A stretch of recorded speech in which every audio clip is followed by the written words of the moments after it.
Welcome to my channel Deep Sleep Mission-DSM. As we begin, I would be delighted if you could share your location in the comments below. It's truly inspiring to witness how far this content travels and to connect with viewers from across the world. Have you ever lived in a house that felt wrong? Not haunted exactly, but like it was keeping secrets from you? I moved into 1247 Maple Street in Burlington, Vermont last October. Beautiful Victorian home, original hardwood floors, crown molding, and a basement door that opens by itself every single night at 3:17 a.m. The realtor never mentioned that part. What would you do if you discovered your new home had its own schedule? Would you investigate, or would you do what I did for the first week and pretend it wasn't happening? Because let me tell you something. Some doors are meant to stay closed, and some secrets, well, they're buried in basements for a reason. But I'm getting ahead of myself. Let me tell you what really happened in that house, and why I'll never, ever ignore a door that opens by itself again. The story begins now. The moving truck pulled away just as the autumn sun dipped behind the Vermont mountains. October in New England. There's nothing quite like it. The air smells like wood smoke and dying leaves. Everything feels cozy and mysterious at the same time. I stood in my new living room, surrounded by boxes, feeling that particular mix of exhaustion and excitement that comes with starting over. After my divorce, after losing my job at the marketing firm in Boston, this house felt like a fresh start. The price had been suspiciously low for such a beautiful property, but the inspector said everything checked out.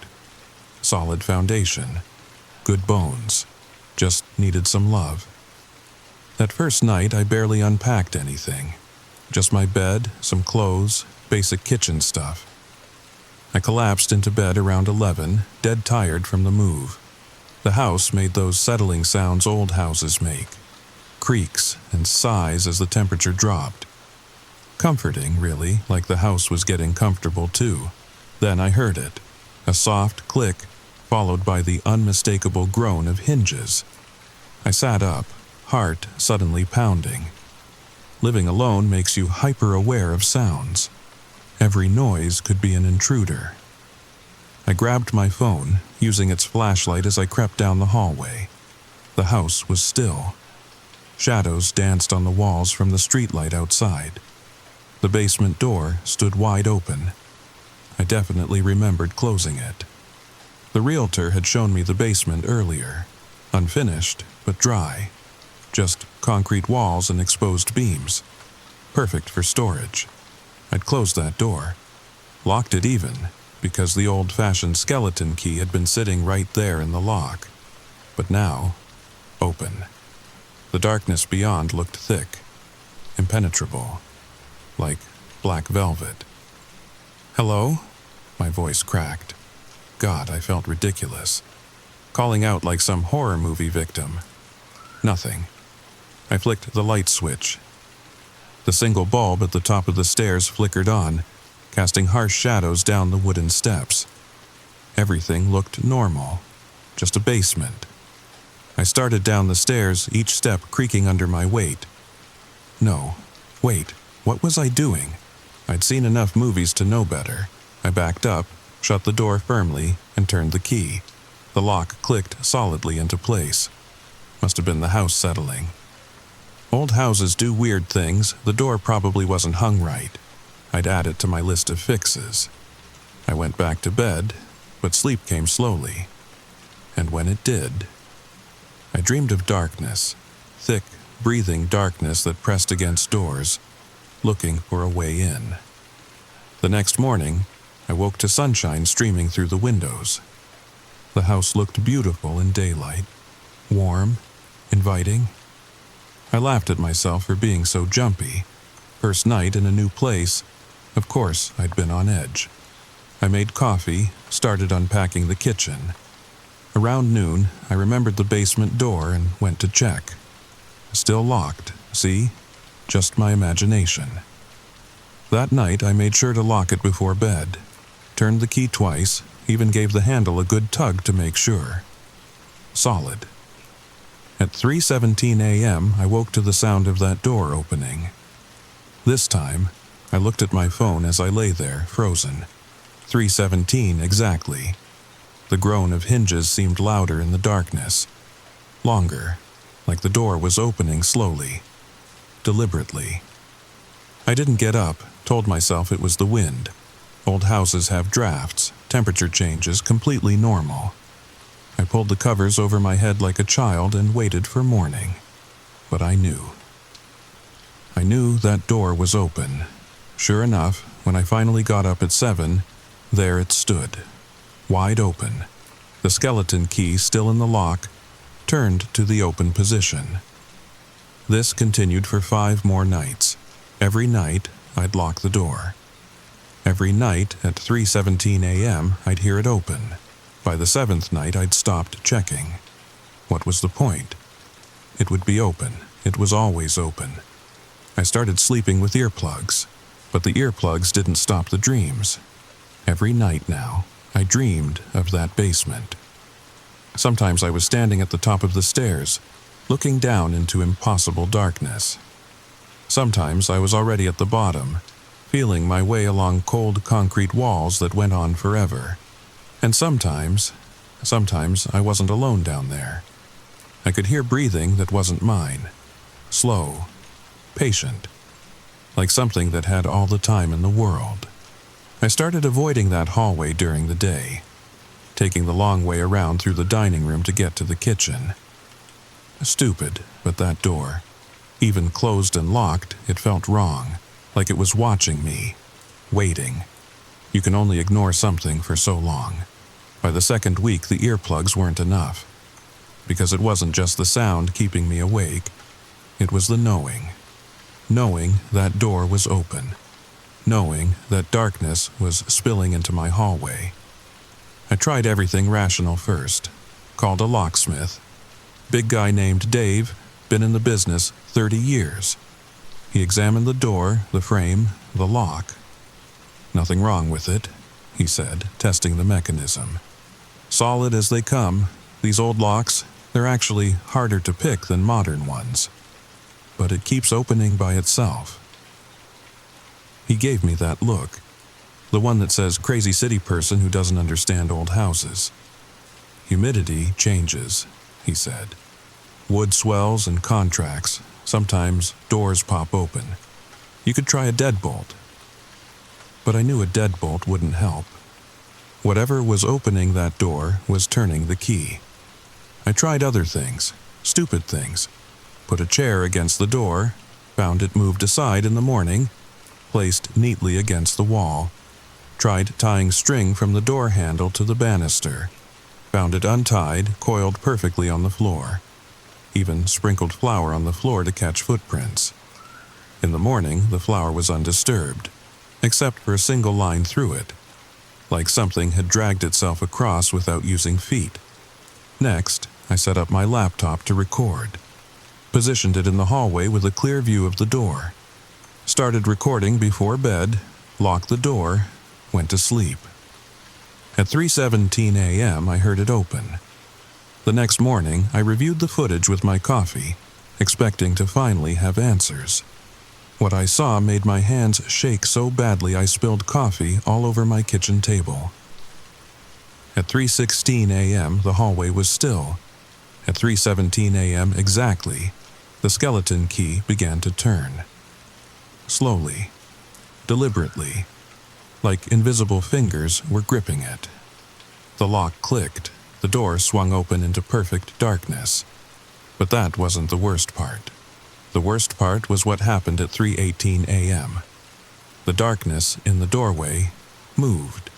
Not like shadows move when light changes, this was different.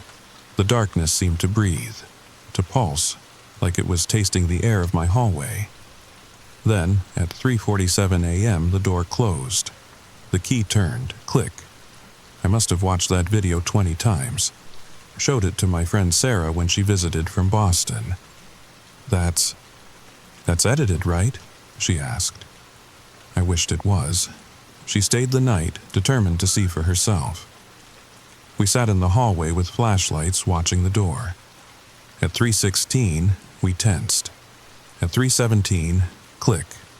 The key turned, the door opened. Sarah's flashlight beam cut into the darkness beyond. Nothing, just stairs leading down. But the darkness seemed thicker than it should be, like our lights couldn't quite penetrate it properly. "Maybe there's someone living down there," she whispered. "A squatter, or—" "Every night at exactly 3:17, I whispered back. "And how do they lock it from the inside when the only key is up here?" We sat there for 30 minutes, neither of us willing to go down those stairs. The air from the basement was cold, too cold for October. And that smell, that sweet, organic smell I'd noticed before. Stronger now. Sarah covered her nose. "What is that?" she asked. I didn't answer. Couldn't answer. Because I'd started noticing something else. The darkness at the bottom of the stairs, it wasn't uniform. It had depth, texture, like looking into deep water at night. Finally, at 3:47, the door swung shut. The key turned. Sarah left the next morning. Early, made excuses about needing to get back for work, but I saw the way she looked at that door. She felt it too, the wrongness. "Maybe you should stay at my place for a while," she suggested as she loaded her car. "Just until you figure this out." But I couldn't leave. Not yet. I needed to understand. This was my house, my fresh start. I wasn't going to be driven out by a door.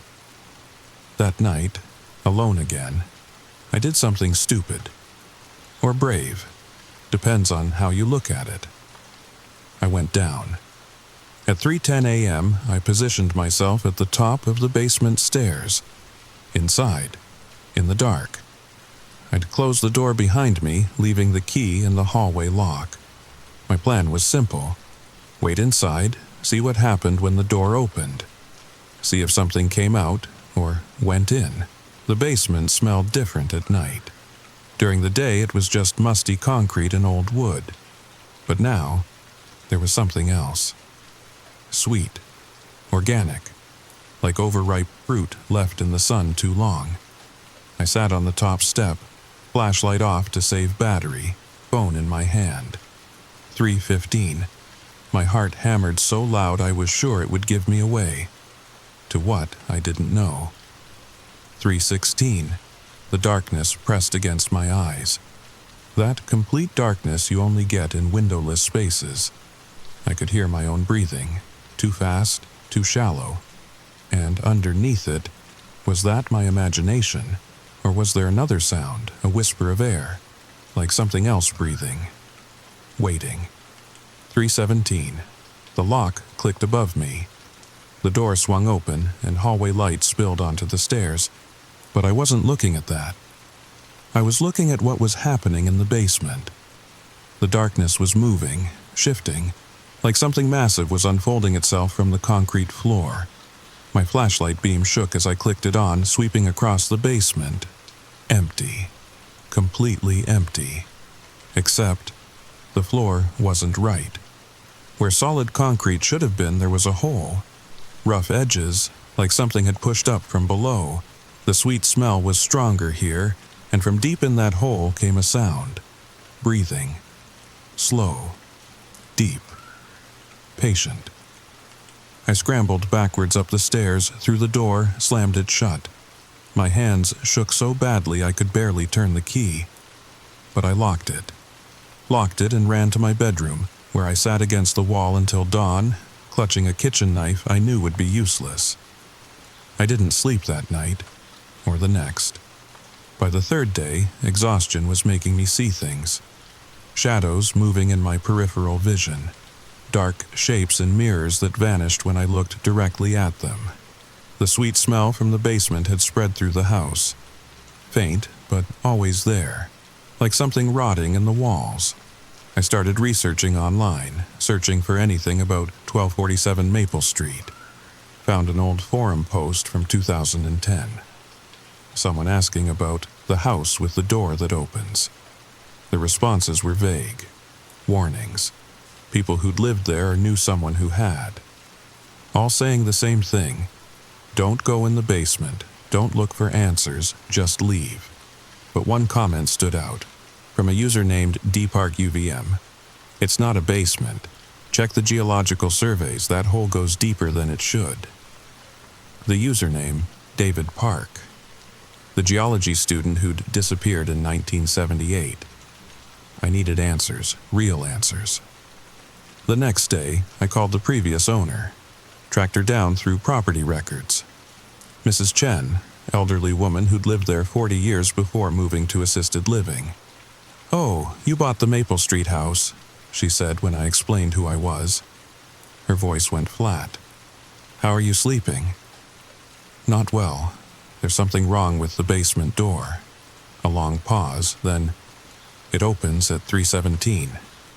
My blood went cold. "You know about it?" "Everyone who's lived there knows about it.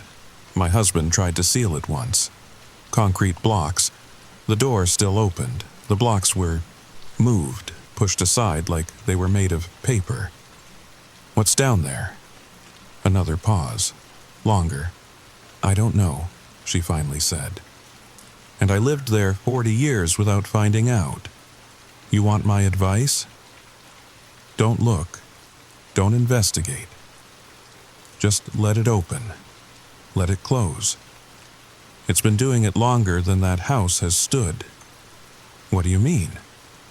"The Historical Society has records. Every house built on that spot, going back to the 1700s, they all had basements, and they all had doors that opened at 3:17. That's impossible, is it?" Her voice was tired. "You've seen it open. You've looked into that darkness. Does anything about it feel possible?" I wanted to argue, but couldn't. She was right. Nothing about this was possible. But it was happening. "My husband went down once," she continued, "middle of the night, just like you. Came back up white as a sheet. Wouldn't tell me what he saw, but he never went near that door again. And for the next week, things were different." "Different how?" "The door started opening earlier. 3:16, then 3:15, like something was eager, impatient. We started finding things moved in the house. Small things, a book, a shoe, always closer to the basement door, like they were being collected." My mouth went dry. "What did you do?" "We left for a week, stayed in a hotel. When we came back, everything was normal again. 3:17, just like always. But we never found the things that went missing. And my husband, he never went into the basement again, not even during the day." "Did he ever tell you what he saw?" "Once, years later, when he was dying." Her voice dropped to almost a whisper. "He said there were teeth, rows and rows of teeth, and the hole, it wasn't a hole, it was a mouth." I thanked her and hung up, but I couldn't leave it at that. I spent the day at the Burlington Historical Society, searching through old records, property deeds, newspaper archives, looking for any mention of 1247 Maple Street. What I found made me wish I'd listened to Mrs. Chen. The Burlington Historical Society was a treasure trove of disturbing information. The elderly volunteer, Margaret, seemed unsurprised when I mentioned my address. "Another one," she muttered, pulling out a thick folder labeled Maple Street Incidents. "Another one? You're the 5th person to come asking about that property in the past decade. They never stay long." The records went back to 1743. The first house built on that spot belonged to a merchant named Josiah Hartwell. His diary, preserved in climate-controlled storage, made for chilling reading. October 15th, 1743. The cellar door opens of its own accord each night at the devil's hour. Martha believes it to be spirits, but I fear something worse. There is a breathing in the darkness below, a patient sound, as if the earth itself were alive. October 22nd, 1743. I have seen it. God help me. I have seen what lies beneath. It is older than this land, older than memory. It waits below, as it has always waited. The natives knew.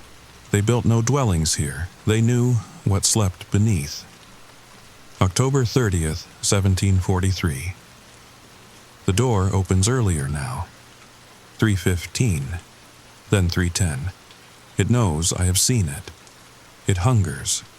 I hear whispers in the walls, names, so many names, all those who have fed it through the years. Tomorrow I will seal the cellar. If this journal is found, and I am not, know that I tried. The thing below must not be allowed to rise. Hartwell disappeared in 1751. His wife found the basement door open one morning, and Josiah was simply gone. No body, no trace. Just his shoes at the top of the stairs. The pattern repeated through history. Different houses. The original burned in 1832, rebuilt in 1833. That one was torn down in 1891, replaced by my Victorian. But always, there were reports of the basement door and disappearances. 1773, Catherine Hartwell, Josiah's daughter-in-law, gone. 1828, 2 children from the Morrison family, gone.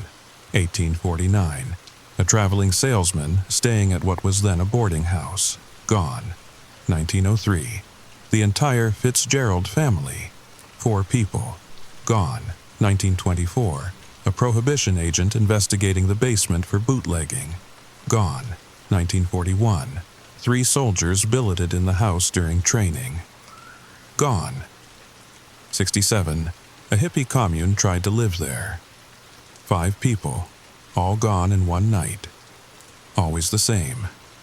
The door found open. Personal belongings left behind. No bodies, no explanation. Margaret showed me newspaper clippings. Each time the disappearances were explained away. People assumed to have run off.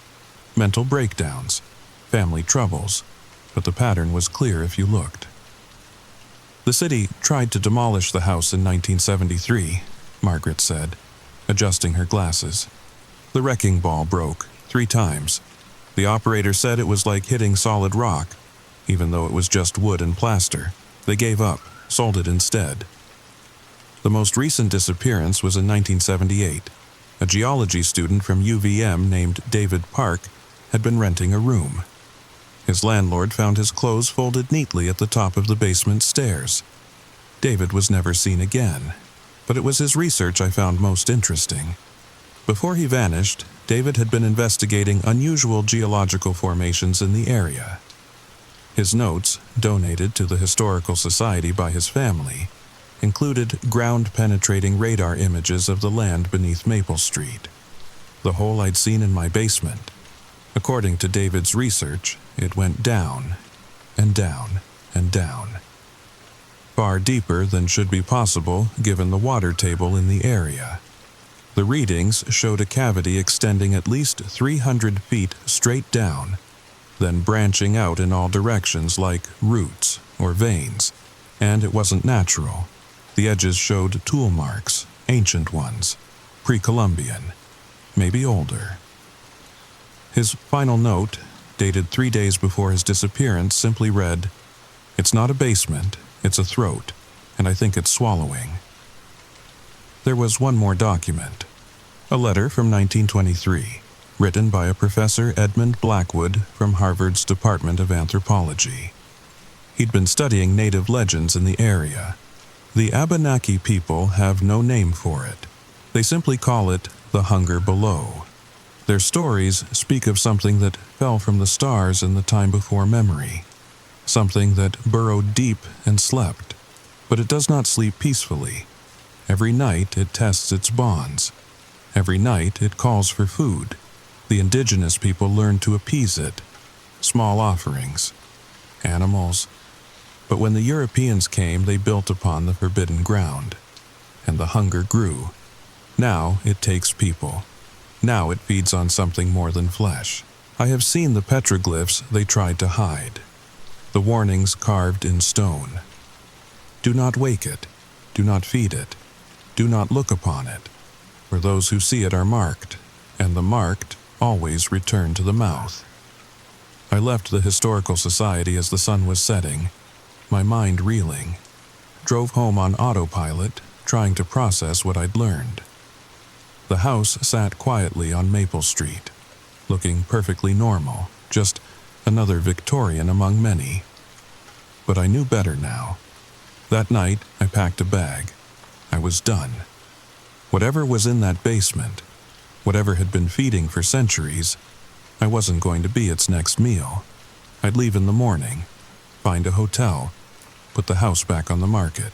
But first, I had to see it one more time.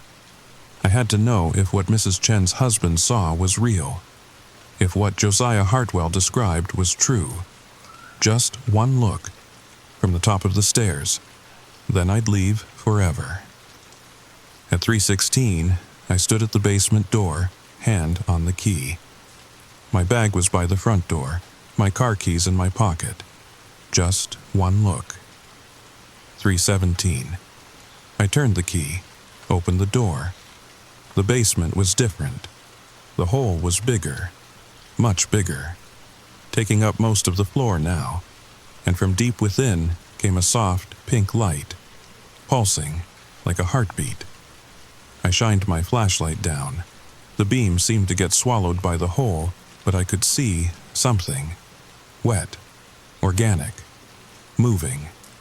And then I saw them, teeth, rows and rows of human teeth, spiraling down into the darkness. Thousands of them, millions, all perfectly preserved, all slightly moving as if tasting the air.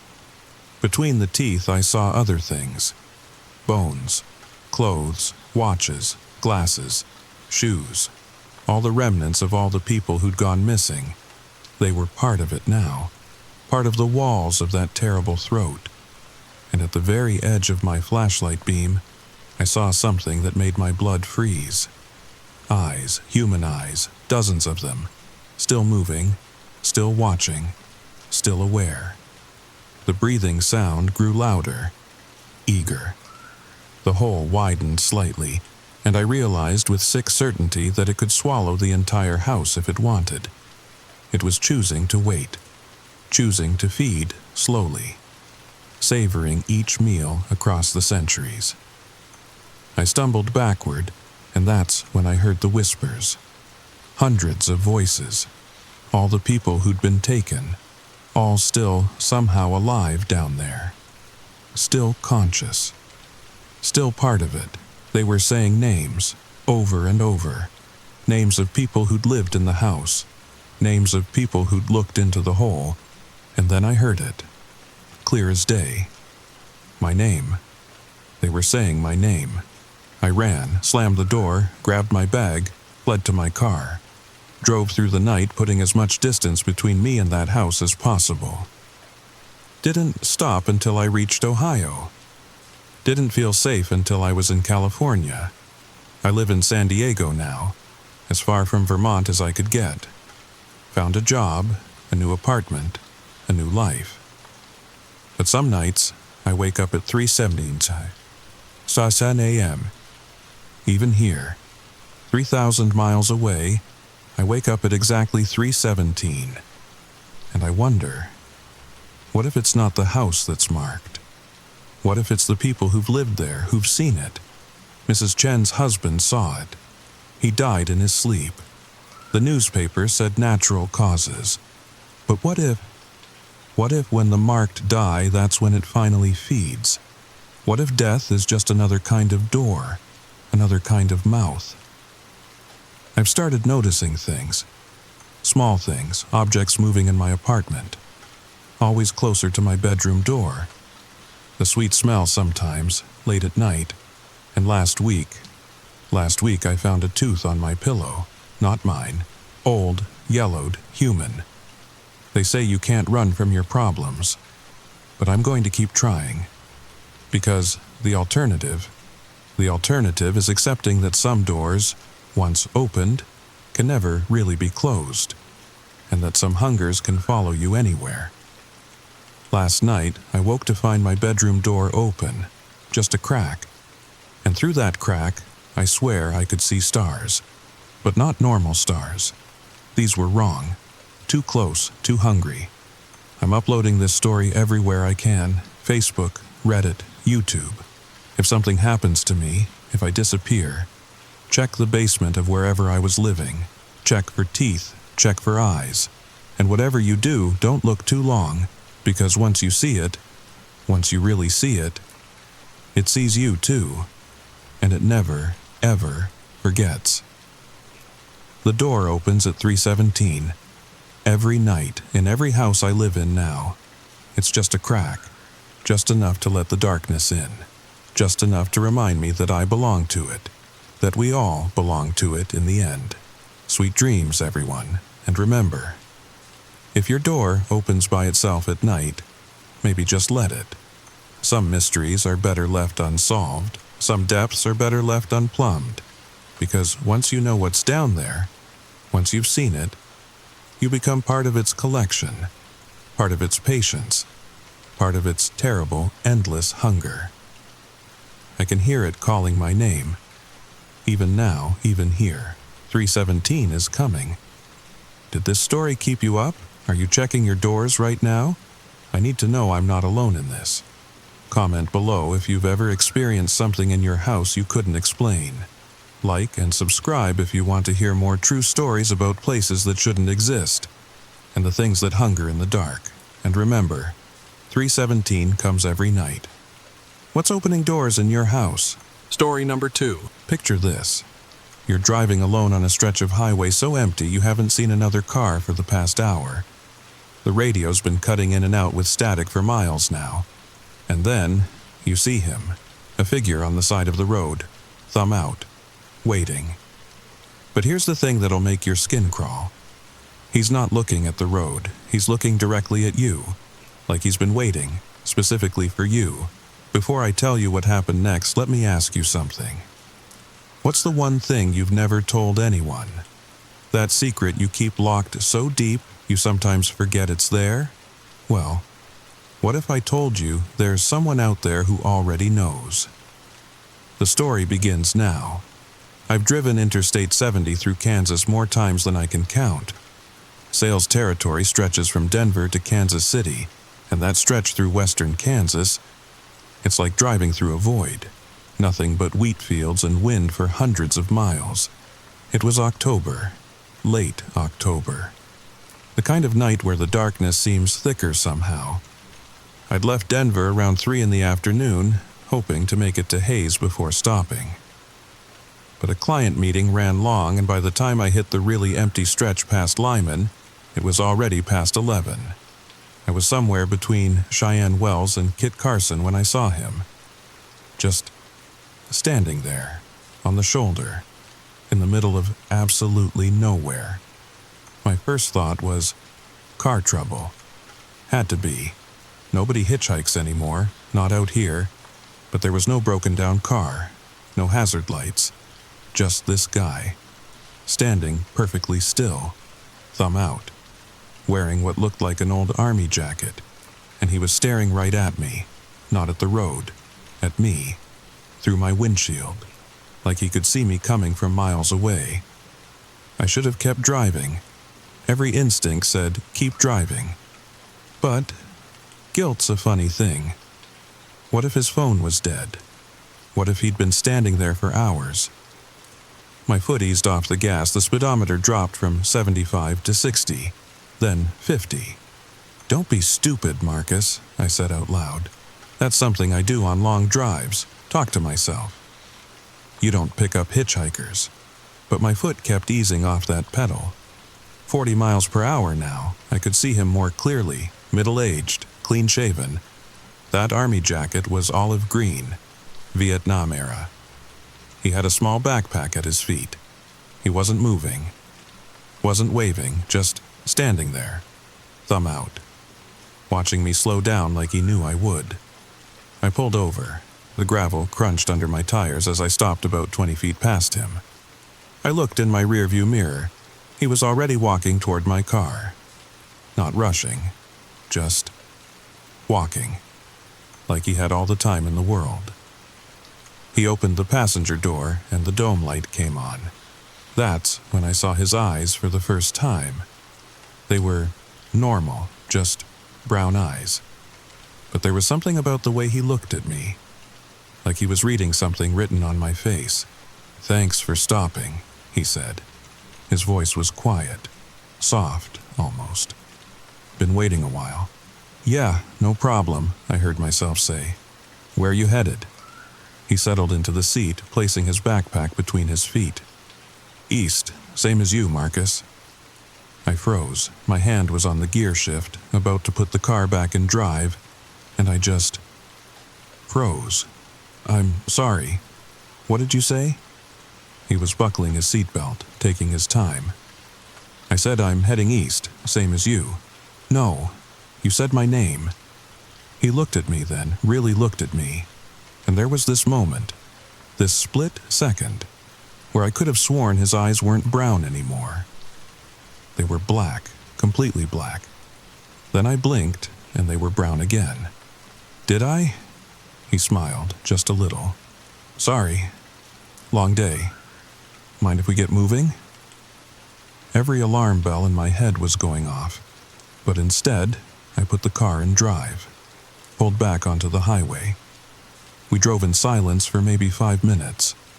5 minutes where I kept glancing at him out of the corner of my eye. He was just sitting there, hands folded in his lap, looking straight ahead. Then he spoke again. "You know, Marcus, everybody's got secrets." My throat went dry. "Excuse me?" "Secrets. Things we keep hidden, even from ourselves sometimes." He shifted slightly, turning to look at me. "Take you, for example. I don't know what you're talking about." "Sure you do." His voice was still soft, almost hypnotic. "Denver office, regional sales manager. Married to Janet for, what is it now, 15 years? Beautiful house in Highlands Ranch, 2 kids, Sarah's 13, Tommy's 10. The car swerved slightly. I corrected quickly, but my hands were shaking. Who are you?" "Just a guy who needs a ride." He turned back to face the windshield. "But you're not just a sales manager, are you, Marcus? That's not why you really take all these long trips." "Stop. All those client meetings that run late, all those overnight stays in random motels. Janet thinks you're so dedicated." I said, "Stop. But we both know what room 237 at the Moonlight Motel in Burlington is really for, don't we?" I slammed on the brakes. The car skidded to a stop in the middle of the highway. No other cars, no lights except our headlights cutting through darkness. "Get out," I said. My voice was barely a whisper. "Get out of my car." He didn't move. "You can't run from it, Marcus. Can't run from what you did." "I don't know what you're talking about." "Thursday nights. That's when you usually stop there, isn't it?" He pulled something from his jacket pocket. A phone. He turned the screen toward me. "October 15th, last Thursday, you checked in at 9:47 p.m. On the screen was a photo. Security camera footage. Me, walking into room 237. But I wasn't alone. "No," I whispered. "No, you can't." "She was 19, Marcus. Barely older than your daughter will be in a few years. She said she was 22. She showed me ID. Did she? Or did you just choose to believe that?" He put the phone away. "But that's not even your biggest secret, is it?" I was crying now, tears streaming down my face. "Please. I don't know who you are or what you want. What I want." He laughed, soft and low. "I don't want anything, Marcus. I'm just here to help you remember." "Remember what?" "Why you left Chicago so suddenly 5 years ago. Why you changed your name. Why Janet thinks your parents died in a car accident when they're actually living in Bloomington." Each word hit like a physical blow. Things I'd buried, things I'd convinced myself didn't matter anymore. "Your real name is Martin Sawyer," he continued. "And on March 22nd, 2019, you—" "Stop!" I screamed. "I know what I did." Silence. Just the engine idling, the headlights illuminating empty road. "Do you, Martin, do you really know? Or do you just know the story you've been telling yourself?" I couldn't look at him. "She was drunk, Megan Phillips. She ran the red light. The police said it wasn't my fault. But you'd been drinking too. Just 2 beers, just enough to be under the limit. But you knew your reflexes were slower. It wasn't my fault. Her daughter was 4, Emma. Woke up the next morning asking where Mommy was." I was sobbing now. Full body sobs. 5 years of guilt. 5 years of running. I didn't mean, I know. And somehow I believed he did. But meaning and doing are different things, aren't they? I don't know how long I sat there crying. Time seemed to stop on that empty highway. When I finally looked up, he was offering me a tissue. "Thanks," I muttered. "We should probably move," he said. "Don't want someone coming around that curve at 80. I put the car back in drive, started forward. Slower now. 55. Like the weight of truth was pressing down on the accelerator. "How?" I finally asked. "How do you know all this? Does it matter?" "Yes. Are you a cop? Private investigator?"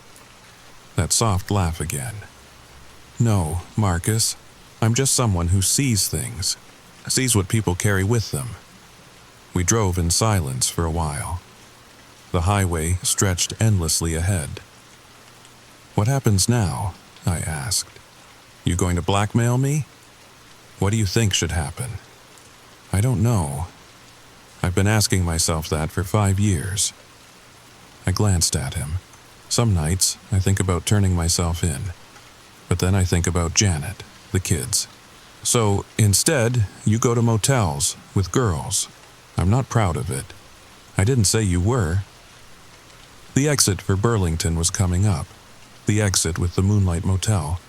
Room 237. "Take the exit," he said suddenly. "What? No, I'm not—" "Take the exit, Marcus." Something in his voice, not threatening, just certain. I took the exit. The Moonlight Motel sat just off the highway, one of those old motor lodges from the 60s. 2 stories.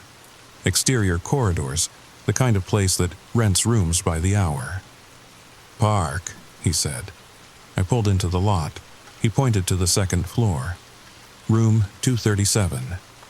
The door was open. Just a crack. Light coming from inside. "She's waiting for you." My blood went cold. "Who? You know who." And somehow I did. I knew exactly who was behind that door. "No," I whispered. "She's dead. She's been dead for 5 years. Dead doesn't mean gone, Marcus. You carry her with you every day, every time you look in the mirror, every time you kiss your wife. This isn't real." He turned to look at me, and his eyes, they weren't brown anymore. They were nothing. Just empty sockets full of stars. "Real is relative," he said.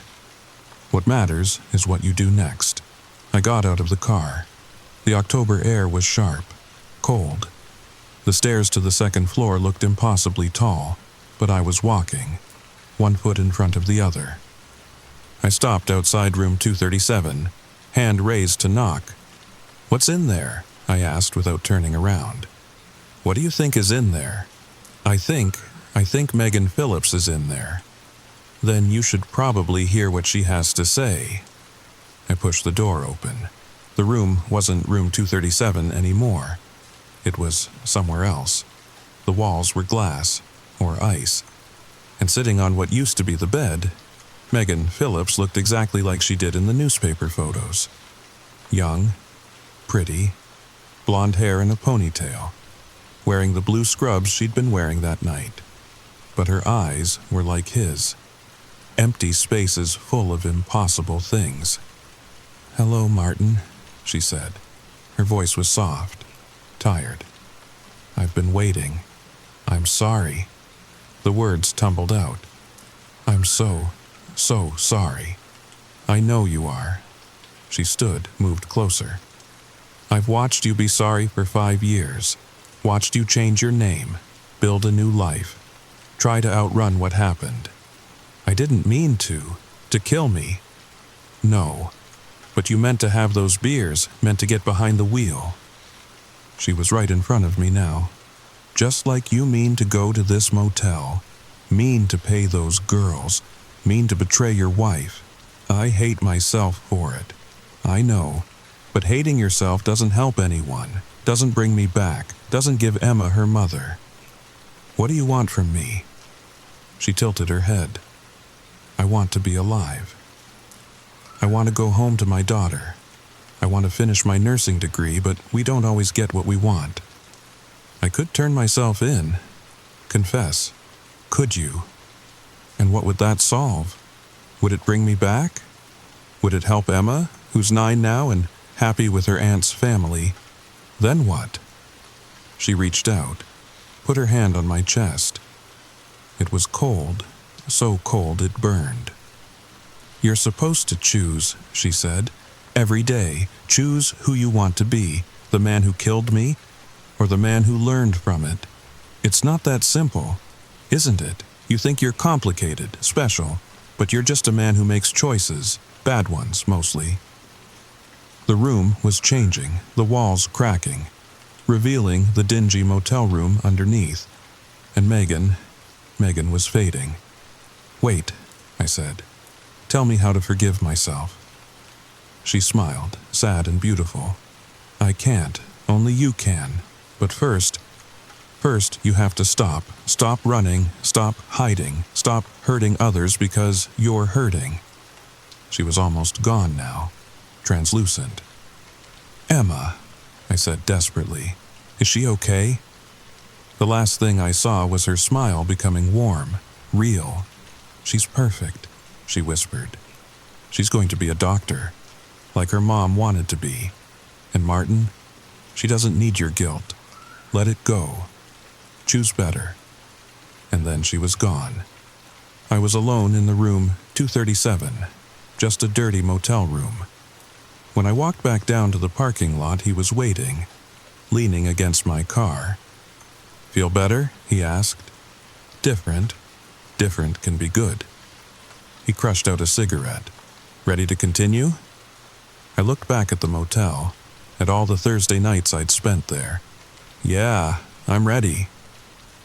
We got back in the car, back onto the highway, east, toward home, toward Janet, toward my kids, toward a life I'd been running from. "So what are you?" I asked. "Angel? Demon?" That soft laugh. "Does it matter? I'm just someone who rides, someone who sees, someone who helps people see too. And you just stand on the side of the road. Everyone has secrets, Marcus, but not everyone is ready to face them. You were ready. That's why you stopped." We drove in comfortable silence.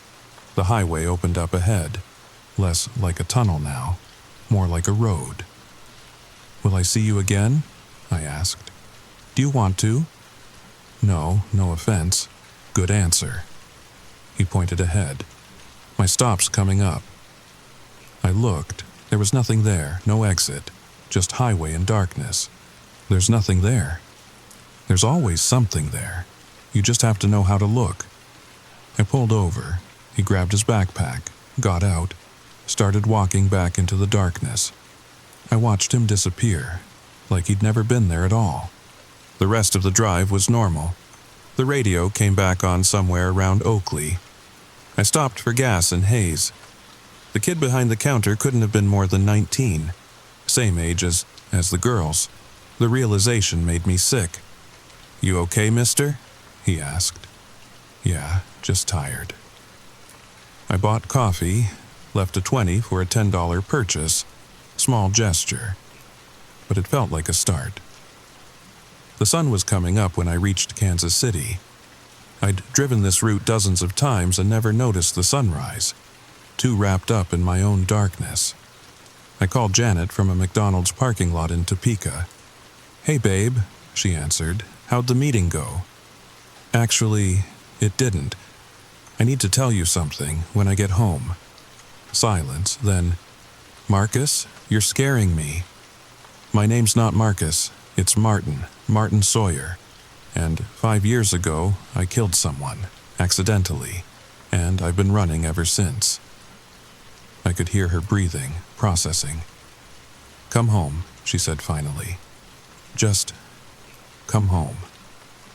We'll figure it out." "You don't hate me?" "I don't know what I feel. But you're my husband, the father of my children, and you're calling me at 6 a.m. to tell me the truth. So come home." The drive home took 3 more hours. 3 hours to think about what I'd say, how I'd explain. Janet was at the kitchen table when I walked in, coffee cup between her hands. The kids were at school. "Hi," I said. "Hi." I sat down, and I told her everything. Chicago, the accident, Megan Phillips, the name change, the motel, the girls, all of it. She listened, didn't interrupt. When I finished, we sat in silence. 15 years, she said finally. 15 years of marriage, and none of it was real? The love was real, is real. The family we built on lies. Yes, but still built, still ours. She looked at me, really looked, seeing not Marcus the sales manager, but Martin, the real me, the girl you killed. Tell me about her. So I did. Young mother, nursing student, working nights to pay for school. A whole life gone. And her daughter? Emma, she's 9 now, lives with her sister, happy. That's good. She took a breath. Do you understand what you've done? Not just to them, but to us. Yes, I need time to think, to decide. Of course. I'll stay at a hotel. No more hotels, no more running. Guest room. We'll tell the kids you're sick, and we'll figure this out. Why not just throw me out? She was quiet, then, because I loved you. Love you? Because for 15 years you were a good husband, a good father, because people are complicated, and maybe you're not the only one with secrets. I looked at her, saw something I'd missed. She was carrying something too. Janet, later. Now you need to shower. Then figure out what you're going to do about Chicago, about the police, because I won't be married to a fugitive. So decide, keep running or stop. I'll stop, I'll call a lawyer, turn myself in. She nodded. Good. I went upstairs, sat on the guest room bed, called the Moonlight Motel first. Canceled my standing reservation. You sure, Mr. Smith? The manager asked. Yeah, I'm done. Then I called a lawyer. Patricia Hendricks. She specialized in cases like mine. Given the circumstances, she said, we might work something out. Probation, community service, restitution. Whatever it takes. After I hung up, Janet knocked. I called my sister, told her everything. She says I'm crazy for not throwing you out. Maybe you are. The thing is, I keep thinking about that hitchhiker you mentioned. Was he real? I thought about those eyes full of stars. About Megan in room 237. I don't know. Does it matter? She came in, sat on the bed, not close, but not across the room. Real or not, something happened. You're different, like you finally woke up. Maybe I did. The kids will be home soon. We need to figure out what to tell them. The truth, age appropriate, but the truth. She nodded. It'll be hard. Sarah especially. She idolizes you. Maybe it's good for her to know her dad isn't perfect, that people make mistakes but can try to fix them. She stood, walked to the door, stopped. Martin? That secret I mentioned 3 years ago, when you were in Dallas, I had an affair with David from book club, just twice. I ended it, but I did it. Because I was lonely, because you were always gone. The words hit, but also relief, like the playing field had leveled. I'm sorry I made you feel that way. I'm sorry, too, for all of it. We looked at each other, two broken people, two liars, two humans who'd made bad choices. So, what now? I asked. Now we pick up our kids, make dinner, help with homework, and tomorrow we start figuring out if we can build something new, something honest. I'd like that. Me too. But Martin, no more secrets, ever. You feel yourself starting to drift, you tell me. Deal? Deal? She left. I looked out the window. Somewhere out there, the hitchhiker was waiting. Thumb out, eyes full of impossible things, waiting for the next person ready to face their truth. I hoped they'd stop. I hoped they'd choose better. Because that's all any of us can do. Choose. Every day. Choose truth over lies. Choose facing over running, even if home is different now. Even if it needs rebuilding, it's still home, and that hitchhiker, the one who knows your darkest secret, he's not out there on some highway. He's in your passenger seat right now. Has been all along. Waiting. The only question is, are you ready to stop? The choice is yours. So I ask you, what's the one thing you've never told anyone? That secret you keep locked away? Because somewhere out there, he's waiting, and he already knows. The question is, when will you stop running from it? Think about that tonight, when you're lying in bed, when you can hear your own heartbeat in the silence. And if you found yourself gripping the wheel a little tighter during this story, if you found yourself thinking about your own secrets, maybe it's time to share this story. Hit that share button. Leave a comment about what choices you're ready to make. Subscribe if you want more stories about the things that wait in the darkness. Because the scariest stories aren't about monsters, they're about us, about what we carry, about what happens when we finally stop. Sweet dreams, if you can manage them. Now, sleep. Or at least try to. It's quiet now, too quiet, but not empty. That feeling crawling up your spine, that weight pressing on your chest, that's not your imagination. You're not alone. There's something behind the curtain. You haven't looked, not because you forgot, but because you're afraid to know. You heard the whisper, software wet, wrong. Like breath dragged across broken glass. But you told yourself it was the wind, didn't you? That lie made you feel safe. Temporarily. Let me ask you, does the wind whisper your name? Does the wind tap lightly, again and again, from the same spot, behind the curtain, every night? Does the wind leave scratches on your window that weren't there this morning? Thin, sharp, like claws, like warnings. You don't remember opening the window. You never open the window. But it's unlocked now. You could check, you could stand up, you could walk over and pull the curtain back. But you won't, because you know. You know what's waiting, not because you've seen it, but because you felt it. In the quiet, in the dark. Every time you close your eyes, every time you wake up and your blanket is just slightly moved. Your door slightly cracked. You try to explain it. Your mind wants to explain it. But that whisper, that sound that only comes when you're alone, when everything is still, when the night is at its deepest, that's not a dream, that's a presence. It doesn't want your fear, it wants your attention. It feeds on the moment you doubt yourself. The second you wonder if you heard something, the instant your heart rate rises.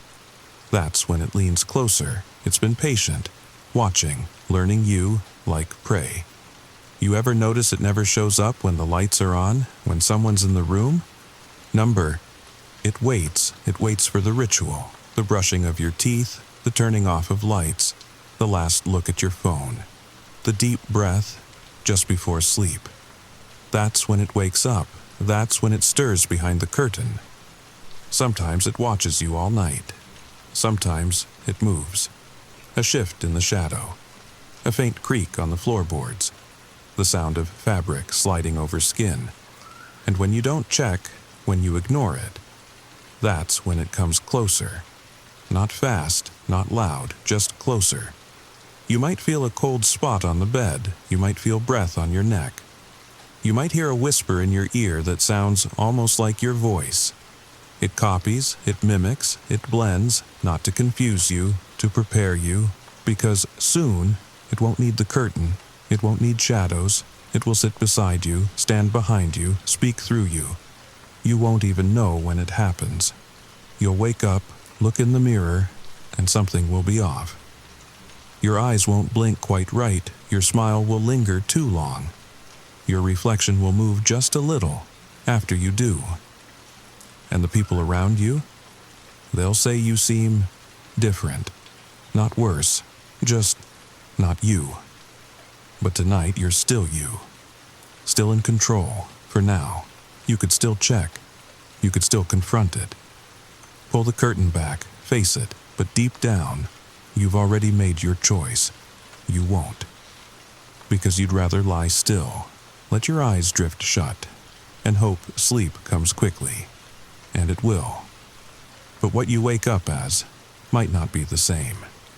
Now, if you've made it this far, congratulations. You're not just a viewer, you're part of something bigger. Something that watches with you, that sits beside you as you watch, as you listen, as you wait.